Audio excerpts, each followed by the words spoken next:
Halo, assalamualaikum warahmatullahi wabarakatuh. Perkenalkan, nama saya Sri Wulandari dengan NIM 22029162 dari Prodi Pendidikan Matematika. Pada video kali ini, saya akan membahas seputar Pancasila. Tonton sampai habis ya. Pada bab pertama, konsep dan urgensi pendidikan Pancasila di perguruan tinggi. Materi pokoknya terbagi menjadi 4. Yang pertama, landasan historis pendidikan Pancasila. Yang kedua, landasan sosiologis pendidikan Pancasila. Yang ketiga, landasan filosofis pendidikan Pancasila. Dan yang keempat, landasan yuridis pendidikan Pancasila. Yang pertama, landasan historis. Pendidikan Pancasila pada hakikatnya merupakan filosofis dan pada Pancasila dikatakan sebagai dasar filsafat negara karena mengandung unsur-unsur sebagai berikut. Alasan filosofis berdirinya suatu negara, setiap produk hukum di Indonesia harus berdasarkan nilai Pancasila. Pancasila sebagai pandangan hidup bangsa mengandung unsur-unsur sebagai berikut: nilai agama, budaya, dan adat istiadat. Yang kedua, landasan sosiologis pendidikan Pancasila. Nilai-nilai Pancasila, ketuhanan, kemanusiaan, persatuan, kerakyatan, dan keadilan secara sosiologis telah ada dalam masyarakat Indonesia sejak dahulu hingga sekarang. Salah satu nilai dapat ditemukan dalam masyarakat Indonesia sejak zaman dahulu hingga sekarang adalah nilai gotong royong. Misalnya dapat dilihat bahwa kebiasaan bergotong royong baik berupa paling membantu antar tetangga maupun kerjasama untuk keperluan umum di desa-desa. Kegiatan gotong royong itu dilakukan dengan semangat kekeluargaan sebagai cerminan dari sila keadilan sosial. Gotong royong juga tercermin pada sistem perpajakan di Indonesia. Ketiga, landasan filosofis pendidikan Pancasila. Pancasila adalah dasar filsafat negara dan pandangan hidup bangsa Indonesia. Oleh karena itu, nilai-nilai Pancasila harus direalisasikan dalam setiap aspek kehidupan bermasyarakat, berbangsa, dan bernegara. Secara filosofis dan objektif, bangsa Indonesia dalam hidup bermasyarakat dan bernegara mendasarkan hidupnya pada nilai-nilai yang tertuang dalam sila-sila Pancasila. Sebagai filosofis bangsa Indonesia, sila Pancasila sebagai filosofis bangsa Indonesia adalah sebagai bangsa yang berketuhanan dan kemanusiaan. Hal ini berdasarkan kenyataan objektif bangsa bahwa manusia adalah makhluk Tuhan yang Maha Esa.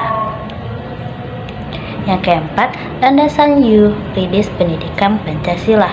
Urgensi pendekatan yuridis ini adalah dalam rangka menegakkan undang-undang yang merupakan salah satu kewajiban negara yang penting. Penegakan hukum ini hanya akan efektif apabila didukung oleh kesadaran hukum warga negara, terutama dari kalangan intelektualnya. Dengan demikian, pada gilirannya melalui pendekatan yuridis tersebut, mahasiswa dapat berperan serta dalam mewujudkan negara hukum formal dan sekaligus negara hukum material, sehingga dapat diwujudkan keteraturan sosial dan sekaligus terbangun untuk kondisi bagi terwujudnya peningkatan kesejahteraan rakyat sebagaimana yang dicita-citakan oleh para pendiri bangsa. Kesadaran hukum tidak. Selanjutnya, Pancasila dalam konteks sejarah perjuangan bangsa Indonesia. Terdapat 3 materi pokok. Pertama, urgensi Pancasila dalam sejarah perjuangan bangsa landasan sosiologis. Yang kedua, tumbuhnya bangsa dan kebudayaan Indonesia dan dampaknya pada genealogi Pancasila. Yang ketiga, periode perumusan Pancasila. Yang pertama, urgensi Pancasila dalam sejarah perjuangan bangsa. Indonesia adalah negara modern dalam abad ke-20. Bangsa Indonesia memproklamirkan kemerdekaannya setelah Perang Dunia Kedua. Dunia modern ditandai oleh majunya teknologi, titik perkembangan teknologi membawa implikasi dalam berbagai bidang kehidupan, baik dalam bidang spiritual maupun material. Sejarah memberikan pengalaman kepada suatu bangsa. Titik sejarah perjuangan bangsa Indonesia memberikan pengalaman kepada bangsa Indonesia berupa unsur-unsur sosial budaya yang pokok pada setiap masa tertentu yang dimulai dari masa prasejarah. Yang kedua, tumbuhnya bangsa dan kebudayaan Indonesia. Tanah air Indonesia merupakan satu rangkaian kepulauan tropis dan mempunyai letak yang strategis, yaitu antara dua benua, yaitu Asia dan Australia, dan dua samudra, Indonesia dan Pasifik. Dari buku-buku sejarah diketahui bahwa sebelum kedatangan bangsa Indonesia dari daratan Asia dan Eropa, nenek moyang bangsa Indonesia di Kepulauan Nusantara telah mempunyai kebudayaan tinggi. Menurut ukuran peradaban manusia saat itu, munculnya kepercayaan seperti kekuatan gaib yang kemudian berkembang menjadi kepercayaan kepada Tuhan Yang Maha Esa.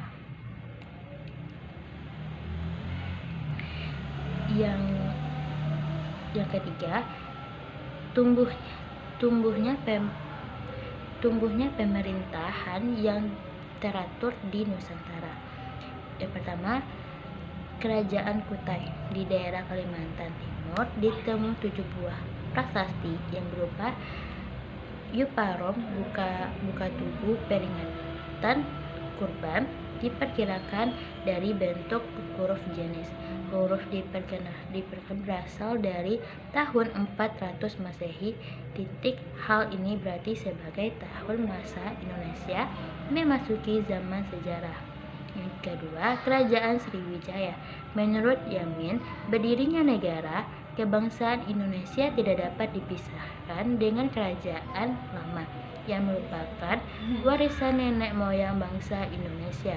Negara Indonesia terbentuk melalui 3 tahap, yakni zaman Sriwijaya.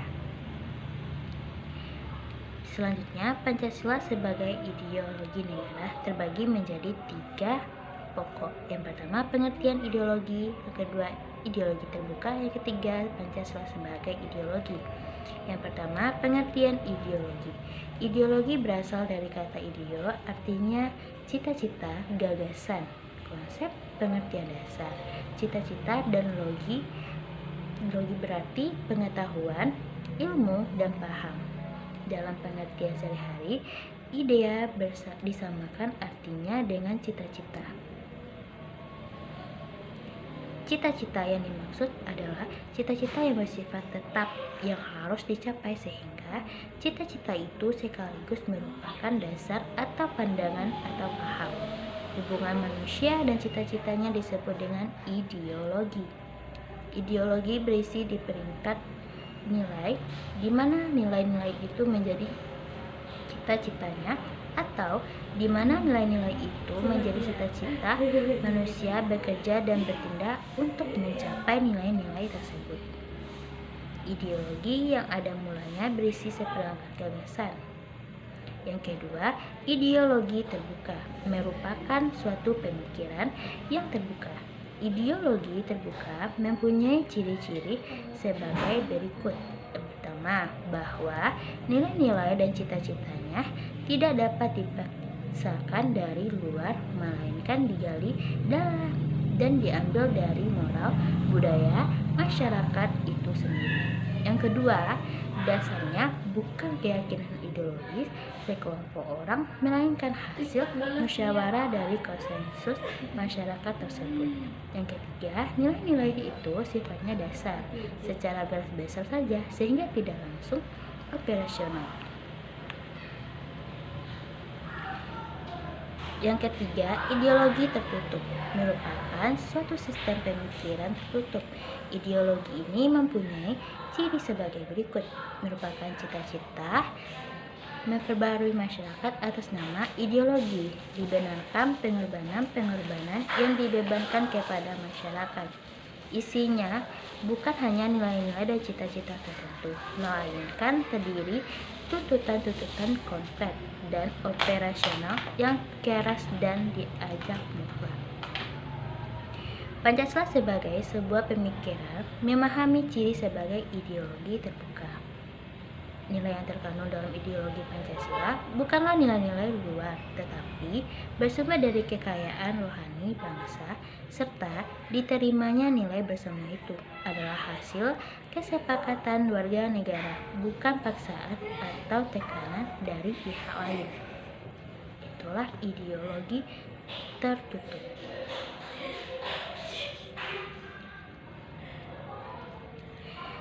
Selanjutnya, nilai-nilai Pancasila sebagai ideologi negara. Nilai-nilai Pancasila bersifat objektif, maksudnya rumusan dari sila-sila Pancasila itu sendiri memiliki makna yang terdalam. Yang kedua, inti dari nilai Pancasila akan tetap ada sepanjang masa dalam kehidupan bangsa Indonesia. Yang ketiga, Pancasila yang terkandung dalam pembukaan Undang-Undang 1945 sebagai pokok kaidah negara yang mendasar. Sedangkan nilai-nilai Pancasila bersifat subjektif, bahwa keberadaan nilai-nilai Pancasila itu tergantung atau terlekat pada bangsa Indonesia itu sendiri.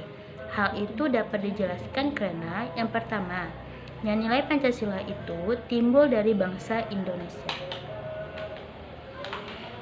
Selanjutnya, Pancasila sebagai sistematika terbagi menjadi 5 pokok materi. Yang pertama, konsep dan urgensi Pancasila sebagai sistem etika.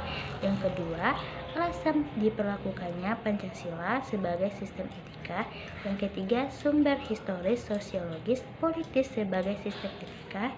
Yang keempat, dinamika dan tantangan Pancasila sebagai sistem etika. Yang kelima, esensi dan urgensi Pancasila sebagai sistem etika.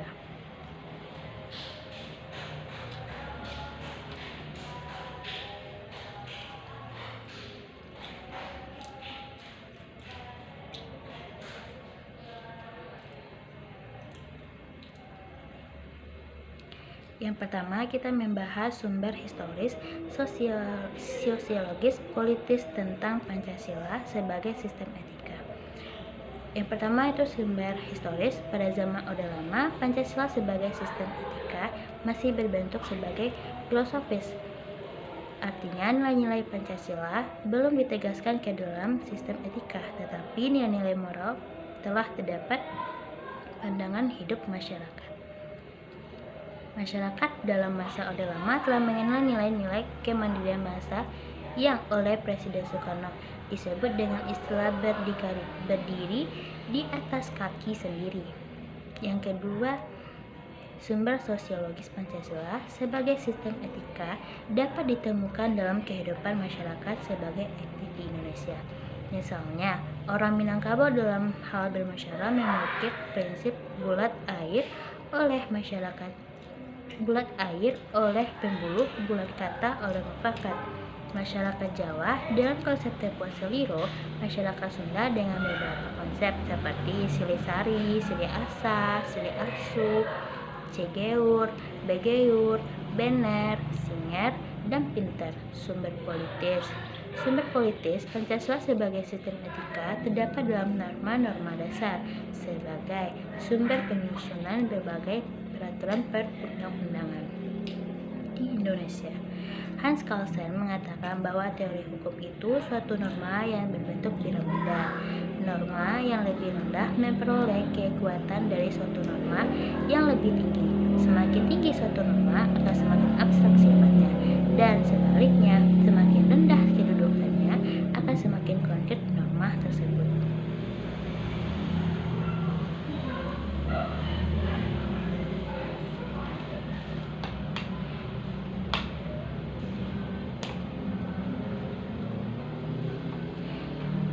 Selanjutnya, yang kedua, dinamika dan tantangan Pancasila sebagai sistem etika.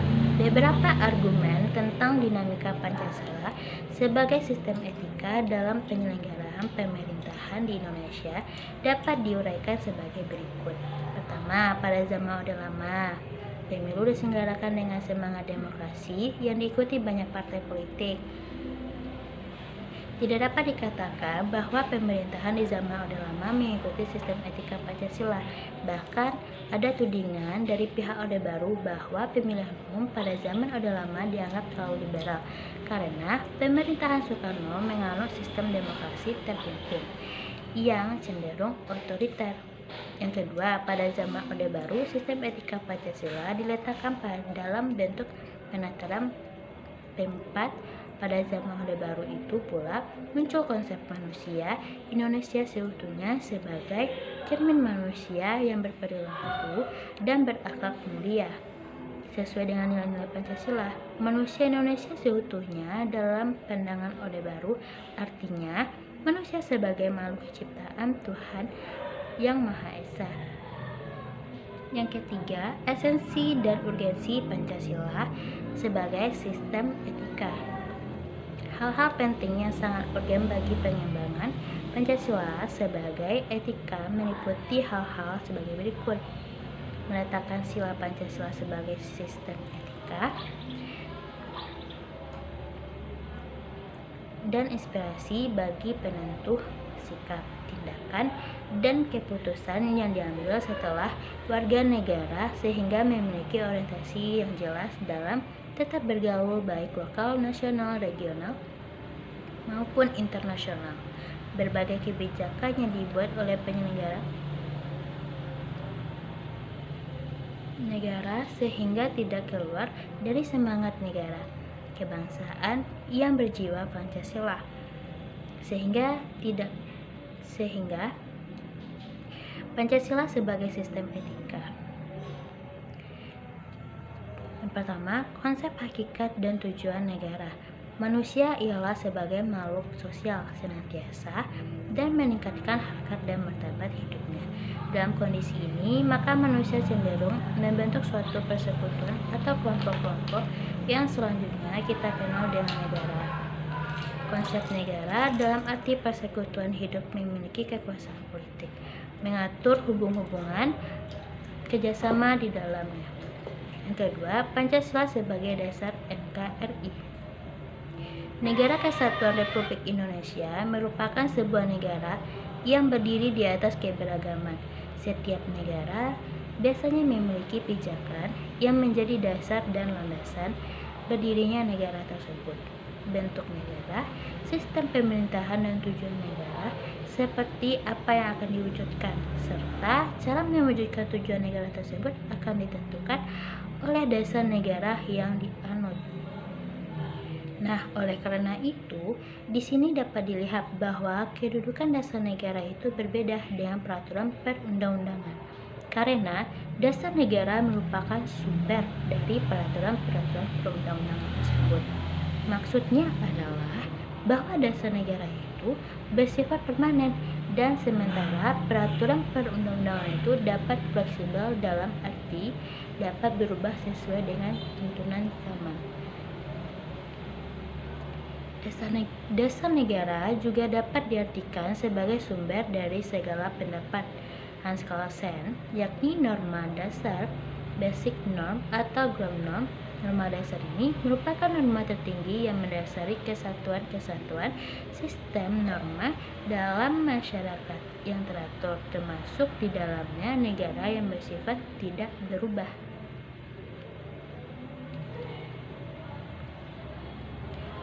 Bentuk negara, sistem pemerintahan dan tujuan negara seperti apa yang akan diwujudkan, serta cara mewujudkan tujuan negara tersebut akan ditentukan oleh dasar negara.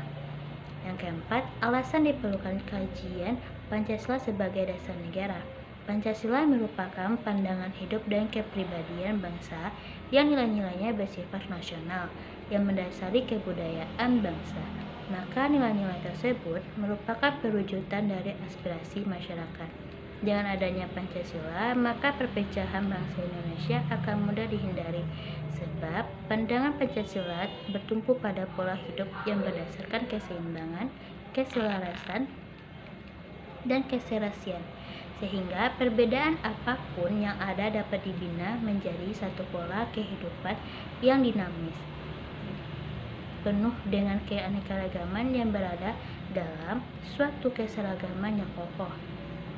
Peraturan-peraturan yang berlandaskan pada nilai-nilai Pancasila dapat meminimalisir perilaku tidak adil di tengah masyarakat, sebab Pancasila sebagai dasar negara menaungi dan memberikan gambaran dan berlaku untuk semua peraturan-peraturan tersebut dan berlaku untuk semua tanpa ada perlakuan yang diskriminatif. Oleh karena itulah Pancasila memberikan arah tentang hukum harus menciptakan keadaan negara yang lebih baik dengan berlandaskan pada nilai-nilai ketuhanan kemanusiaan.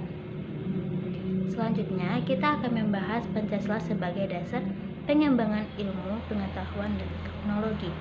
Yang pertama, konsep Pancasila sebagai dasar negara pengembangan ilmu terbagi menjadi beberapa bagian. Yang pertama, berobjek. Syarat pertama bagi suatu pengetahuan agar memenuhi syarat ilmiah yang harus memiliki objek. Oleh karena itu, secara ilmiah, Pancasila harus memiliki objek yang terdiri atas objek forma dan objek materia. Objek forma Pancasila yaitu sudut pandang tertentu dalam membahas Pancasila, di mana Pancasila pada hakikatnya dapat dibahas dari berbagai macam sudut pandang, misalnya moral.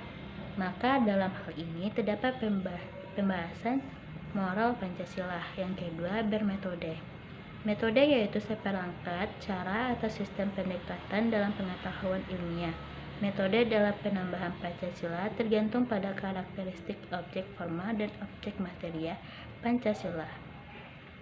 Salah satu metode pembahasan Pancasila dalam metode analitik sintetik yaitu perpaduan metode analisis dan sintesis. Pancasila banyak berkaitan dengan hasil-hasil budaya dan sejarah. Oleh karena itu, sering digunakan metode hermeneutika, yaitu metode dengan menemukan makna di balik objek.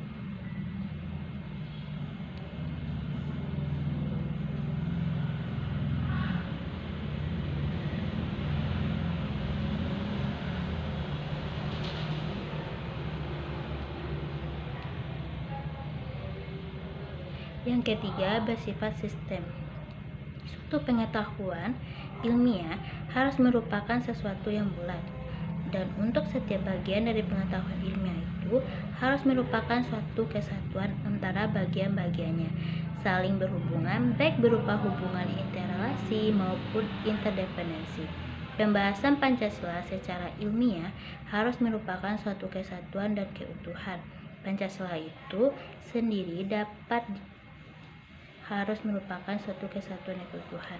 Pancasila itu sendiri dalam dirinya adalah merupakan satu kesatuan dan keutuhan majemuk, yaitu kelima sila itu, baik rumusannya inti dan isi dari sila-sila Pancasila.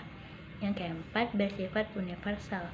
Kebenaran suatu pengetahuan ilmiah itu harus bersifat universal, artinya tidak terikat dan terbatas ruang, waktu, keadaan, situasi, kondisi, maupun jumlah tertentu. Dalam kaitannya dengan kajian Pancasila, maka nilai hakikat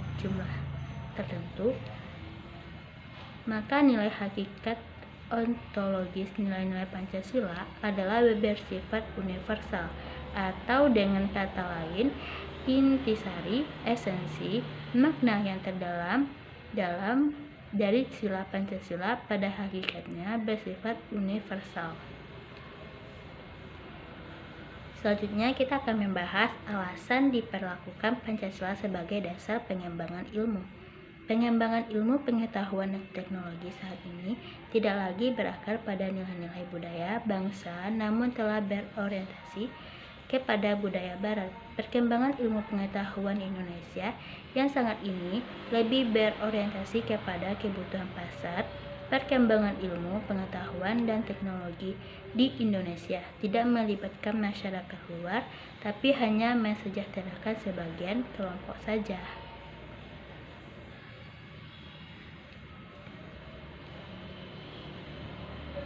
Selanjutnya, kita akan membahas sumber historis, sosiologis, dan politis tentang Pancasila sebagai dasar nilai pengembangan ilmu di Indonesia. Yang pertama, sumber historis. Pancasila sebagai dasar nilai pengembangan ilmu di Indonesia dapat ditelusuri pada awalnya dalam dokumen negara, yaitu Pembukaan Undang-Undang 1945, alinea keempat Pembukaan Undang-Undang 1945. Yang kedua, sumber sosiologis. Sumber sosiologis Pancasila sebagai dasar nilai pengembangan IPTEK dapat ditemukan pada sikap masyarakat yang sangat memperhatikan dimensi keutuhan dari kemanusiaan, sehingga ketika perkembangan IPTEK tidak sejalan dengan nilai tersebut akan menimbulkan penolakan. Yang ketiga, sumber politis. Setiap negara memiliki sistem inovasi nasional dengan corak yang berbeda dan yang sesuai dengan kebutuhan dan kondisinya masing-masing. Saya berpendapat di Indonesia, kita juga harus mengembangkan sistem inovasi nasional yang didasarkan pada suatu kemitraan antara pemerintah, komunitas ilmuwan, dan swasta dengan berkolaborasi dengan dunia internasional.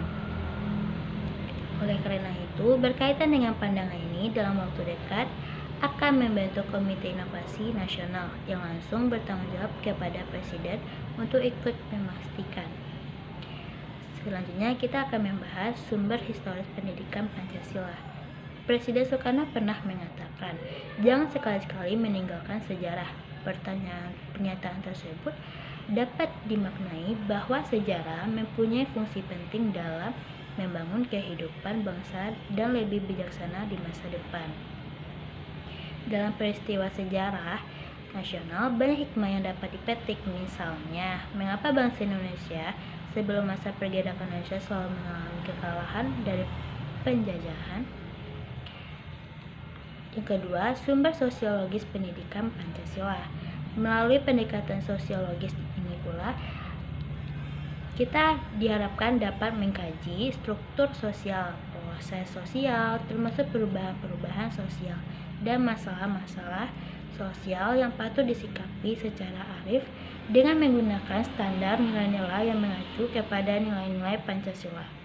Pancasila bukan hanya hasil konseptual seseorang saja, melainkan juga hasil karya besar bangsa Indonesia sendiri yang diangkat oleh nilai-nilai Pancasila. Selanjutnya, sumber yuridis pendidikan Pancasila. Negara Republik Indonesia adalah negara hukum, dan salah satu cirinya atau istilah yang bernuansa bersinonim yaitu pemerintahan berdasarkan hukum. Pancasila sebagai dasar negara merupakan landasan dan sumber dalam membentuk dan menyelenggarakan negara hukum tersebut. Selanjutnya, sumber politik pendidikan Pancasila. Bukankah Pancasila dalam tataran tertentu merupakan ideologi politik, yaitu mengandung nilai-nilai yang menjadi kaidah penuntun dalam mewujudkan tata tertib sosial politik yang ideal. Hal tersebut sejalan dengan pendapat Budiarjo sebagai ideologi politik.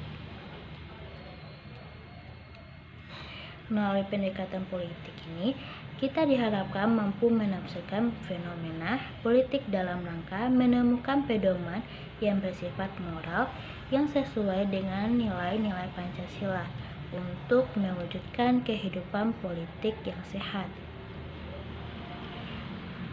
Menurut Budiarjo, ideologi politik adalah himpunan nilai-nilai, ide, norma-norma, kepercayaan, dan keyakinan. Selanjutnya, kita akan membahas kedudukan dasar negara Indonesia adalah Pancasila berpegang pada 4 hal mendasar. Yang pertama, dasar negara Indonesia adalah Pancasila. Yang kedua, dasar negara Indonesia adalah Pancasila sebagai asas kerohanian tertib. Yang ketiga, dasar negara Indonesia adalah Pancasila guna mewujudkan cita-cita hukum bagi hukum dasar negara, baik hukum dasar tertulis maupun tidak tertulis. Yang keempat, mengandung norma yang mengharuskan Undang-Undang Dasar 1945 mengandung isi yang mewajibkan pemerintah dan penyelenggara negara termasuk penyelenggaraan partai.